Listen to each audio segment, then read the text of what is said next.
Welcome to the Rim Break Rodeo. We hope this video helps. You begin by verifying model and firmware. This matters because hardware differences change the payload you use.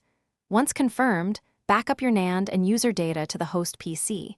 Make sure the micro SD is formatted to the required file system and has enough free space.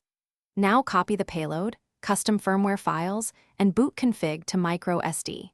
Put the switch into RCM with a jig or short. Connect via USB-C to the injector. You're ready to inject the first payload. Do it calmly and watch for host responses. Once in the payload menu, choose the installer and follow prompts. The installer writes custom firmware to the micro SD and configures auto boot options. You need to decide now. Create an EMU MMC for system separation and apply SIG patches so unsigned content runs, or keep a cleaner setup for backups. Explain why one protects original NAND. After install, verify files.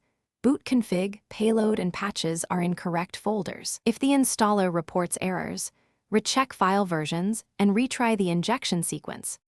You finish by booting into the newly installed custom firmware and confirming the system shows expected firmware and EMU MMC status.